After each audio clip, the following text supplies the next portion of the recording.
मित्रांनो, इन्स्पेक्टर मंजू या मालिकेच्या आजच्या भागामध्ये आता पुन्हा एकदा दुसऱ्या दिवशी सुनावणीची वेळ झालेली असते आणि तात्यासाहेबांनी सत्याला मारण्यासाठी काही गुंड पाठविलेले असतात, कारण त्यांना सत्याला खरं तर त्या ठिकाणी कोर्टात बोलवायचंच नसतं. आणि मग सत्य तिथे आलेला नसतो म्हणून इशिगंधा मॅडमना पोलिसांना विचारते, जाधव साहेबांना विचारते सत्य कुठे. मग घडलेला सगळा प्रकार तो निशिगंधाला सांगू लागतो. सत्यावर जीवघेणा हल्ला झालाय, तो आता येऊ शकत नाही असं तो बोलत असतो. आणि मग कोर्टाचा वेळ वाया जात असतो म्हणून जज साहेब बोलू लागतात की निशिगंधा मॅडम नाही म्हणजे कुठे सत्यजित राव. तर आता ती बोलू लागते सत्य इथे येऊ शकत नाही कारण त्याच्यावर ते जीवघेणा हल्ला झालाय. तर आता वकील जज बोलू लागतो, पण याबाबत मला काही कळवण्यातच आलं नाहीये. याचा अर्थ हेच होतो की तुम्ही या केससाठी अजून माझ्याकडे वेळ मागताय का बरं. असं बोलल्यानंतर आपल्याला तर अशी दिसतं त्या ठिकाणी सत्यजित जो असतो ना, तो आता लगेच त्या ठिकाणी येऊन उभा राहतो आणि बोलू लागतो, जज साहेब काळजी करायची गरज नाहीये, मी आलोय. आणि कोर्टाचा वेळ वाया जात होता म्हणूनच मला इथे यावं लागलं, कारण काय आहे मला माहितीच होतं तात्यासाहेब माझ्या विरोधात नक्कीच असं काहीतरी बोलणार आणि माझ्या बाजूने काहीतरी केसचा निकाल लावण्यासाठी हे असं काहीतरी करणार तो. मला त्यामुळे अशा अवस्थेतही ती यावं लागलं. त्यानंतर सत्या त्या ठिकाणी खाली बसतो आणि बोलू लागतो, करा आता सुरुवात जज साहेब. आणि मग तात्यासाहेबांनी एका माणसाला कडघऱ्यामध्ये करून ठेवलेलं असतं. तो बोलत असतो, तू कोण आहे.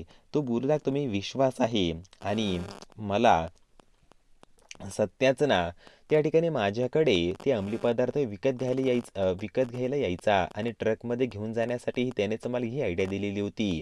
मीच मेन मोरखी आहे.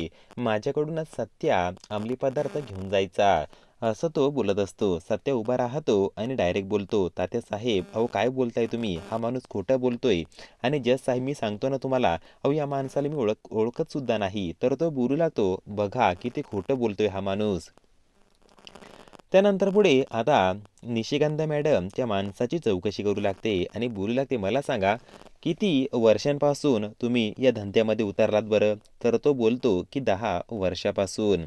तर तात्या बोलतो, हा काय प्रश्न झाला का, असे प्रश्न विचारू नका तुम्ही, मेन मुद्द्यावर बोला. तर निशिगंधा मॅडम बोलू लागते, मी बोलते ना तात्यासाहेब, तुम्ही जरा शांत बसा, मला तुम्ही प्रश्न विचारू देत नाहीये माझ्या अशिलाला. आणि ती बोलू लागते, मग आतापर्यंत किती पैसे कमवले तुम्ही. तर तो बोलतो 1.5 करोड रुपये. आणि मग निशिगंधा मॅडम बोलू लागते, बरं 1.5 करोड रुपये कमवले ना, बरं मला सांगा तुम्ही कितीला विकता बरं, एका दिवसाला किती तुम्ही अंमली पदार्थ विकतात. तर आता तात्या बोलू लागतो, याच्याशी काय संबंध. तर निशिगंधा बोलते, तुम्ही जरा शांत बसता का तात्यासाहेब. आणि मग पुढे तो बोलू लागतो, काही नाही 150 रुपयाला विकतो मी. तर ती बोलू लागते, तुम्हाला का भाव रेट काही माहिती आहे का नाही. 5,000 रुपयाला 1 ग्राम विकतं ते, एवढं साधं तुम्हाला माहिती नाहीये का. बरं मला सांगा तुम्ही कुणाला किडनॅप वगैरे केलेलं होतं का, कोण होता तो व्यक्ती. तर तो बोलतो की मुकादम. आणि मग ती 2 फोटो समोर ठेवते आणि बोलू लागते, या दोघांपैकी कोण आहे मुकादम. आणि मग तो एकदमच कन्फ्यूज होऊन जातो आणि तो सत्याच्या बाबांच्या फोटोवरच ना हात ठेवतो आणि बोलू लागतो, हे मुकादम आहेत.